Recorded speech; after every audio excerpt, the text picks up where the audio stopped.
Science helps us understand the world around us, from everything below the ocean's surface to the sky and stars above us. And because of that, we're hitting the road to see the great outdoors. Are you ready? Then let's get science. This is Australia, and this is Adelaide, my hometown. Today we're travelling to Innes National Park, which is at the very end of the Yorke Peninsula.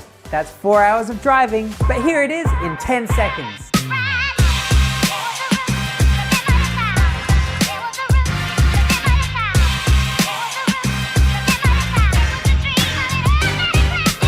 These are some kangaroos, and this is our first stop, the old mining town of Inniston. In the early 1900s, this place was home to 150 people. You can still see the remains of the buildings. This was the post office, this was the general store, this was the school, and this was the bakery. So why did people live here?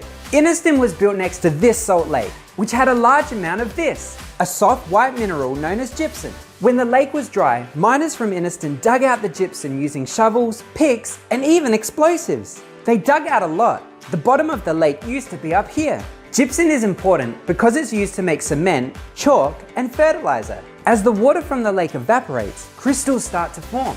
We'll be making our own crystals in a future episode, so look out for that one. Our second stop is this beach, where you can find the Ethel Shipwreck.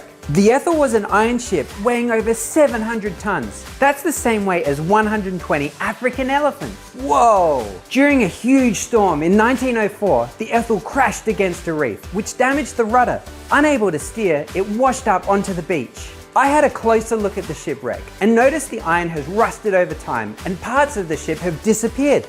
So what is rust? Rust is the brownish stuff formed when iron reacts with oxygen and water. It's flaky and breaks away easily, but we think it makes the ship look really cool. Our last stop is Shell Beach, probably named after all this sand.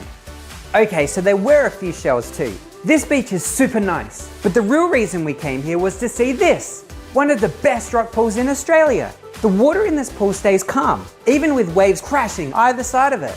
Because of that, lots of plants and animals call this home. I went for a snorkel and this is what I found. This is a zebrafish. These have 8 to 10 black bars on their body and yellow fins. These are 8-armed sea stars. These can come in different colors, but I saw the orange ones. You should never touch a plant or animal in the wild. Remember, you're in their home.